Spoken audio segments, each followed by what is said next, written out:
It's Wednesday, the day after Election Day.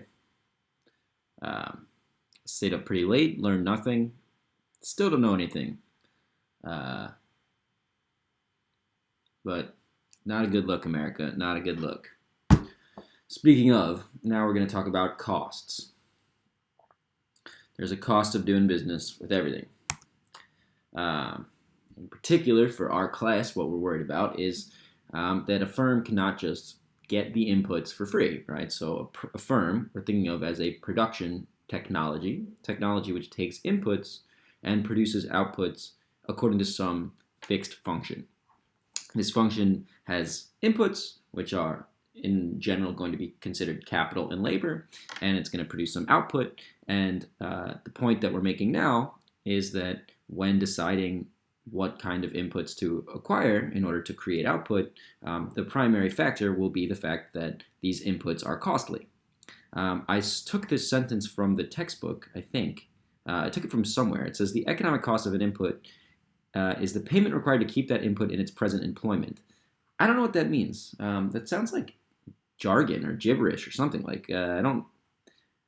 You got to pay for your inputs, right? You got to buy your computers. You got to hire your laborers and pay them a wage. I guess that's what that means in some kind of fancy economics language.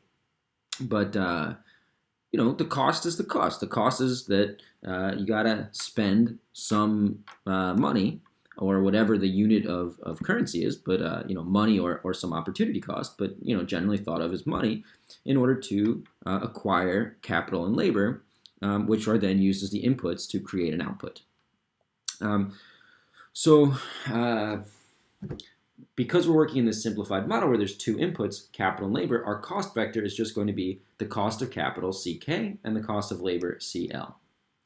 And when the firm employs L worth of labor and K worth of capital, its total cost that it spends is the cost of labor times the amount of labor spent plus the cost of capital times the amount of capital purchased. And that's just, C dot LK, right? It's just the cost vector times the input vector. But one thing to notice is that we are assuming that prices here are constant. In the same way that in the consumption world, we assumed that prices were constant, that you don't get quantity discounts, you don't get, you don't save when you buy in bulk. You buy 5 tractors, get one free kind of thing. So the cost of capital is constant no matter how much capital is purchased. The same thing with labor. Now, obviously, these things are not true, right? Something called a monopsonist, you heard right, not a monopolist, a monopsonist, is one who hires, is the only game in town for hiring, right? It's the only job, the only source of supply for jobs. And if you're the only source of supply for jobs, then you can pay essentially according to people's willingness to accept that job, right? And so the more people that you hire, the less you have to pay them. You're not operating at some market rate for capital, right? So, for instance, if you were U.S. Steel and you were the only game in town in Pittsburgh in the 1900s, early 1900s, then you could hire as many people as you could, but the more people you wanted to hire, you'd have to attract local talent or whatever, people to come from other places to work for you, and you'd have to increase your wage, right? So the more people that you want to hire, the more you pay. I think I said less. The higher the wage, right? We're assuming away from that. We actually will analyze something very close to monopoly, where you're the only seller in town. But the idea is that for now, we're thinking of this as being a large competitive market, and the demand for a particular input vector from this firm is not going to change the costs across the economy, right? So the costs are going to be constant, independent of the firm's demands for them. This is exactly the same assumptions that we made when we were talking about consumption, so I'm not going to hammer them home too much. The same cautions apply, the same reason we're doing it applies, so there's nothing too much there. So what is the firm's goal here? So far, we've just talked about a firm as a technology that buys inputs, creates outputs, and now we're saying has to pay for those inputs. But what is the firm actually trying to do, right? What is its objective? A consumer's objective was to increase, maximize its utility or minimize its expenditure to hit a certain utility target. Here we're going to take sort of that minimization approach.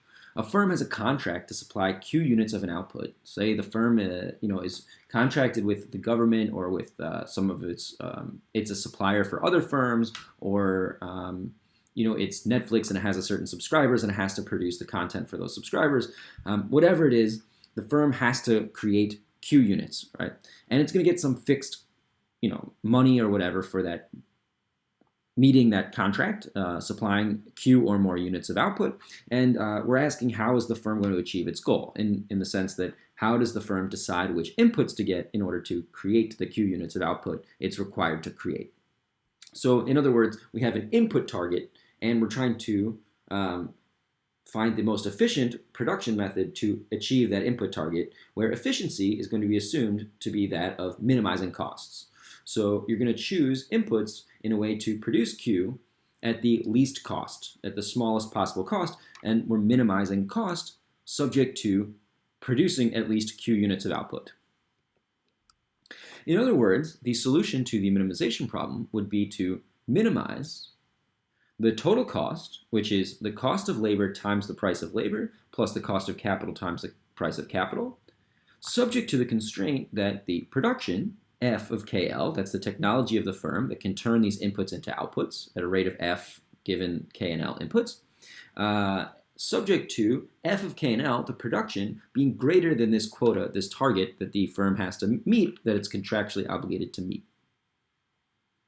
Now, if this particular equation or this particular optimization problem doesn't strike you as looking extremely familiar, I would go back and watch the previous videos and really pay more attention in the future, because this is expenditure minimization, right? This is exactly the consumer's problem when they're trying to minimize expenditure subject to the utility being at some utility target, right? All we've done is PL became CL, PK became CK, F of K and L was U of K and L, right? And U bar was Q, or U little q was little u, or whatever. Nothing is, we're just one-to-one trading off the names of variables. But it doesn't matter what the names of the variables are, right? This is exactly the problem of expenditure minimization for a consumer. The interpretation is very different. The interpretation here is of a firm meeting a production quota, deciding what inputs to hire, right? How much capital and labor to hire, to employ, subject to meeting some contractual obligation. That's very different than a consumer saying, I want to spend the least amount of money to obtain some utility value, right? To be at least as well off as something. It's from an interpretation perspective, a very different problem. From a mathematical perspective, it is exactly the same problem.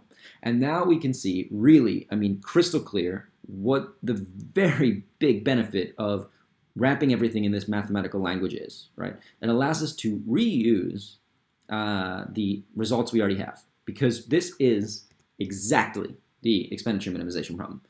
In other words, we already know that at the optimum, unless you're at a corner solution, the rate, the ratio of prices, here prices are costs, right? The price of capital is the cost I pay for capital. So the ratio of costs or prices is going to be equal to the ratio of the marginal production the marginal productivity of capital and labor, right? So on the right-hand side here, we have the marginal rate of technical substitution. On the left-hand side, we have the marginal rate of the ratio of costs. But this is exactly just what we already know, right? That the ratio of prices is equal to the marginal rate of substitution, just with our new notion of prices and our new notion of marginal rates of substitution.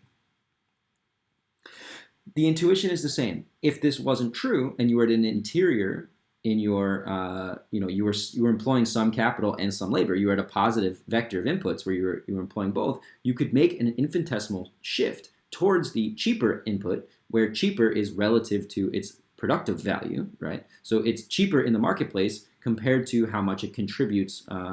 It's cheaper to trade them off in the marketplace than it is to make up for one with the loss of another, right? That's what this marginal rate of technical substitution is if I lose a little bit of labor, how much capital do I have to replace that lost labor with? And if it's easier to sell some labor or not hire it and then buy another tractor, and that more than makes up for the technological loss of that labor, then it's worth it. And you should make an infinitesimal switch selling labor and buying tractors, right? And obviously, if the ratio was in the other direction, then you would want to sell a tractor and hire another farmhand, right? And of course, this is a marginal consideration. It doesn't say you want to sell all your tractors or all your laborers. It just says you want to make a small correction, but at the optimum, it must be that you don't want to make any correction, including a small one, which is where this first order condition becomes necessary. Here's a graphical interpretation. You might as well be seeing budget sets and indifference curves, but instead we're seeing ISO cost lines and ISO quants. ISO cost lines are budget sets, right? That's the lines of constant cost trading off capital and labor relative to the market cost. And the curved line is the ISO quant. That's a line of constant production. Any input vector on that line will produce the same output. Other than the interpretation, nothing new is here. So I'm going very quickly because this is just a word-for-word translation of the consumer's problem. We can define the conditional factor demand, in parentheses, Hicksian demand, right? The conditional factor demand is the input vectors that solve this problem. So it's K star and L star, the optimal level of capital and the optimal level of labor, which solve the problem of producing at minimum cost when the cost vector is given by C and the production target is given by Q. So let's do an example. We have a firm. The production function is K to the alpha, L to the beta. So this is a Cobb-Douglas production function with exponents alpha and beta. And the firm therefore wants to solve the problem given some cost vector CKCL and some production target Q of minimizing the total cost subject to the production being above the level Q, weakly above the level Q. The Lagrangian associated with this is given here by this nice equation L. We know we can use an equality constraint for the same reasons we could before. I'm going to leave that as a question for you. Make sure that you know the answer to that, right? That's the kind of question which is bound to show up on a midterm or a final. Why can we use equality constraints instead of inequality constraints when certain conditions are met? Hint, hint, monotonicity. So the associated Lagrangian is this guy, right? Because we're minimizing, not maximizing. We take some first order conditions. We get these beautiful babies down here, L1, L2, L lambda. We have the same plan of attack as we've always had. We're going to divide L1 by L2, and then the lambdas will cancel out. We'll have a ratio of costs on one side and a marginal rate of technical substitution on the other. And when we do that, we get CK over CL is equal to alpha over beta, L over K, right? The left-hand side is the ratio of costs. The right-hand side is the marginal rate of technical substitution. We solve that for L in terms of K, and we get that L is equal to CK over CL, beta over alpha K, and we can plug that back into the Lagrangian, and we get these nice conditional factor demands. I will do the algebra for you guys just because I think I don't want anyone to be too scared off of it. So we'll just make sure that everyone's on the same page. So hopefully everyone can follow, right? You divide the first order conditions, you get this ratio of costs and the technical rate of substitution, and you can solve for L in terms of K. Why is that not working?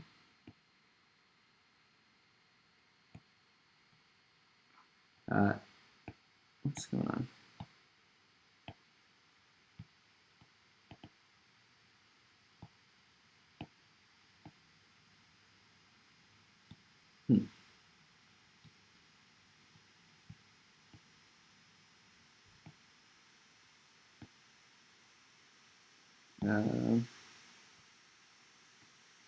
Okay, there's just technological glitch.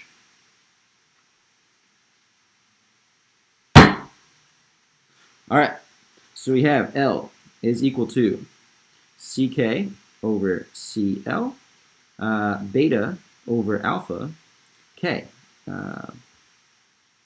That is we already had that from the slide, so I'm just rewriting something that was on the slide. And then we have our lambda first order condition, or our constraint that the f of KL is greater than or equal to Q, which is another way of saying that K raised to the alpha, L raised to the beta is greater than or equal to Q. Now we're going to plug this L in for that L, right? And we get that K raised to the alpha, CK over CL to the beta over alpha K raised to the beta is greater than or equal to Q. And now it's just a matter of solving this thing for K, right? So we can pull out a K to the beta in front, and we get a K alpha plus beta. And then we get CK over CL, beta to the alpha, K, raised to the, without the K. We pulled the K out front. Beta is greater than Q. Right? This comes from the same, when you multiply two things with the same base and different exponents, you add the exponents and keep the base around. Right? Now what we want to do is divide both sides by this, right? So we're going to divide both sides by that thing. And we're going to get K to the alpha plus beta is greater than Q. And now it's going to have the same thing, but I'm going to raise the exponent to a negative, right? So we have CK over CL, beta over alpha, but it's to the negative beta, right? Because I moved it from one side to the other. So I divided both sides by the thing with raised to the beta. That's the same as raising to the negative beta on this side. And now I just need to raise everything on both sides to the negative alpha over beta. Right, so this means that K is greater than or equal to Q to the 1 over alpha plus beta, CK over CL, beta over alpha, negative beta to the alpha plus beta. And one hopes that that is, in fact, what I have written on the slide. Indeed it is. Now you can solve for L using symmetry, noticing you can replace alphas and betas wherever they show up, and CLs and CKs wherever they show up, and you should get the same answer as you had before. Or you can just go through it again and convince yourself that it works the other way. Either one of those things is fine, but the answer is going to be symmetric. So that's all for this video, and we're going to start talking about the cost function a little bit more in detail in a second.